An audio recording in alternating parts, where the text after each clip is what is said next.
Are you a podcaster? Maybe you've got that big idea and you're looking for a network to join. The multi-award-winning Ozcast Network can get your content to eyes and ears all over the world. Join now for the first month free, and you could be featuring this sound at the beginning of your podcast. Ozcast. Simply head to ozcastnetwork.com for details. Ozcast.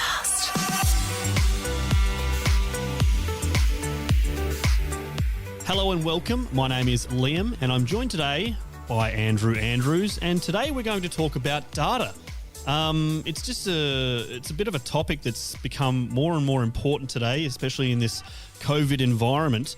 And Andrew's going to talk to us about, how he got into it, why it's important, how it's regulated, all those kind of topics that people might be interested in. So welcome to the studio, Andrew. Thanks, Liam. How are you today? Very well, thank you. Now, let's just get started by, going through a little bit about your history in the data world. Do you want to tell us where you got kicked off? So, thanks. So, Liam, in the early 80s, I did a math science degree at Adelaide Uni with computing, and there was a bit of statistics thrown in there as well.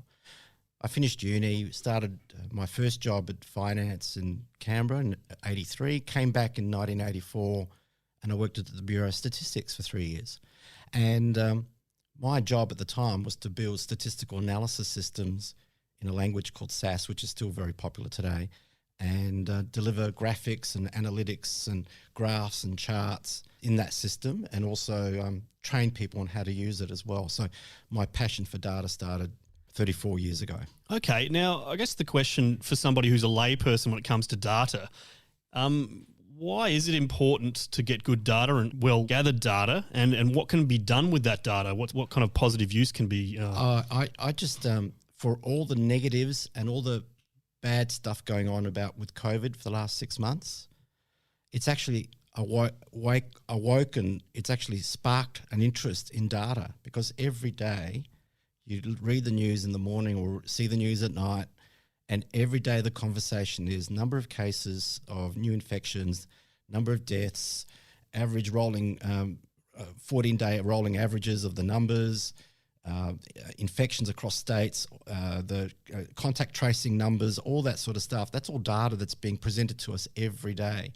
And that's actually, for what has been a really tragic situation, it's actually created, it's put data back in the it's put data right in the middle of everyone's conversations, because everyone's counting on the number of cases to work out what restrictions they have in a community or in a state or across the country. So in my view, that's actually been a positive. Out of chaos, we've got this positive in that it's created people's awareness and attention to the detail around numbers matter. And not just the numbers, it's the meaning of the numbers as well. So what's an active case? How do you define that? How do you define a hospitalisation out of a COVID case? Is it someone that's already got pneumonia and they ended up having COVID? Is it, there's a whole lot of definitional stuff that's going on at the moment. And that's actually helped the population understand more about the importance of having good data and the meaning of good data. So I think, and we watch the graphs and the charts every time you watch the news in the morning. It'll show you the trends, the trend lines, and the forecasts of what they think it's going to do. And they're talking about data modelling to work out what they think the predicted rates will be, and when they're going to reduce restrictions based on their modelling. All of that, it opened up the world of data science to the community, to the general community around the world. And I think for a bad situation, it's been really healthy to have those conversations in a public space about data. And that's just one facet of data, which is everywhere. We talk about data in population rates, death rates, education rates. We have international scores at how countries rate with their kids' education systems, and where we rate as in Australia against the world. And everything you look at these days has a data significance underneath. And then on top of that, you've got Facebook, Google, Twitter, Insta, all of the platforms that are collecting data every day about everything. And they're not social media companies, they're actually data companies doing social media. So that's actually educated people in data as well. And the need to protected as well, privacy and a whole bunch of confidentiality things. That's all been wrapped up into the conversations as well. Yeah, I guess that's my next question. When it comes to the accountability of data or the regulation of data so that people can trust it, what goes on in that space? The first thing you should talk about data is that if someone's providing you a service for free, the individual is the product and you've got no control over the data that you give them. Absolutely none. So once you've handed over some data to someone that's giving you something for nothing, they own it and they've got complete control over it. So that's the first thing. So everything you do with Facebook and all the other platforms, they have ownership of the data. Now, governments across the world are being more mindful as to how they should go about sharing that data with themselves and with others. Now, Australia's getting further advanced in that area as a country. Europe is really well advanced in the way they do data because the European Union developed this thing called GDPR, which is called General Data Protection. And if you log on to, say, a European website, it says here this site is GDPR compliant and you've got terms and you're protected by terms and conditions based on the GDPR in Europe. And I logged on to TrackSource, to buy some tracks for myself.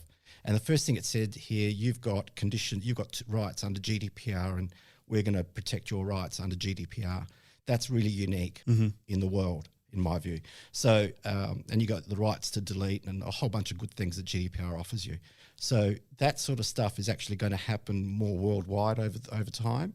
And Europe's leading it, so I'm really quite impressed about that. Okay, and so for the data heads out there and for people who might be interested in learning a bit more, can you point us to any resources that might be handy to people? Australia's actually leading the world in open data.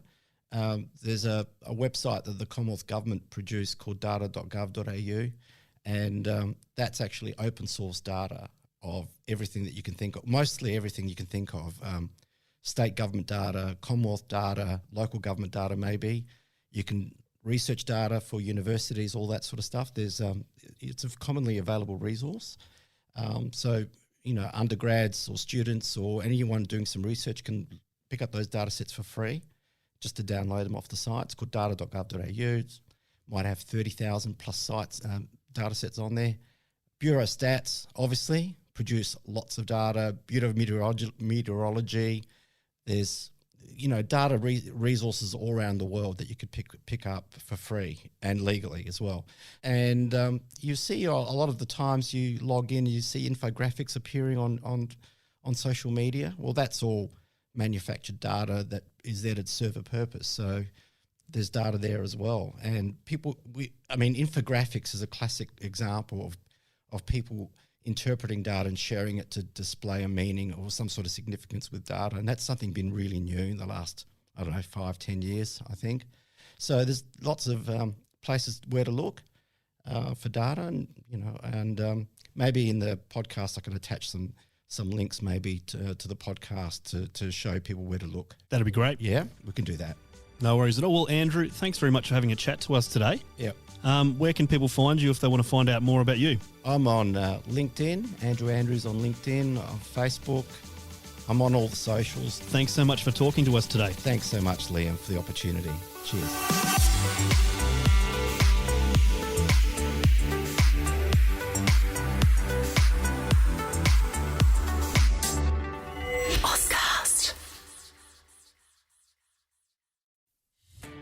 Are you a podcaster? Maybe you've got that big idea and you're looking for a network to join. The multi-award-winning Ozcast network can get your content to eyes and ears all over the world. Join now for the first month free, and you could be featuring this sound at the beginning of your podcast. Ozcast. Simply head to ozcastnetwork.com for details.